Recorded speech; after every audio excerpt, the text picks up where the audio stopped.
പള്ളി കഴിഞ്ഞിട്ട് വീട്ടിൽ വന്നപ്പോൾ എന്തെങ്കിലും വെക്കണം. അപ്പോൾ എളുപ്പത്തിൽ ഞാനൊരു ടൊമാറ്റോ റൈസ് ഉണ്ടാക്കി.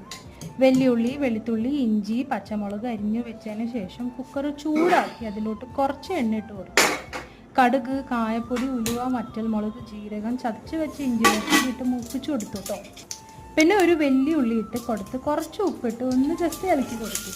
കടലപ്പരിപ്പ് ഇട്ട് കൊടുക്കാൻ മറക്കല്ലേ. ഉള്ളി വേവണ സമയം ഞാൻ 5 ചെറിയ തക്കാളി അരിഞ്ഞു വെച്ചു. ഉള്ളി വെന്ത് വന്നതിന് ശേഷം കുറച്ച് മഞ്ഞളും മുളകും ഇട്ട് തക്കാളി ചേർത്ത് കൊടുത്തു. തക്കാളി വേവണ വരെ ഒരു ഗ്ലാസ് അരി ഞാൻ നന്നായി കഴുകി റെഡിയാക്കി. വെന്ത തക്കാളിയിലോട്ട് 2 പിടി തേങ്ങ ഇട്ട് കൊടുത്തു കേട്ടോ. കഴുകിയ അരി ചേർത്തി കൊടുത്ത് 1.5 ഗ്ലാസ് വെള്ളം ഇട്ട് കൊടുത്തു. ഉപ്പ് ചേർത്തി കൊടുത്തിട്ട് ഞാൻ 2 വിസിൽ അടിച്ചു കൊടുത്തു. സംഭവം റെഡിയാണ് കേട്ടോ. കട്ട പിടിക്കാതെ ഒരു ടൊമാറ്റോ റൈസ്.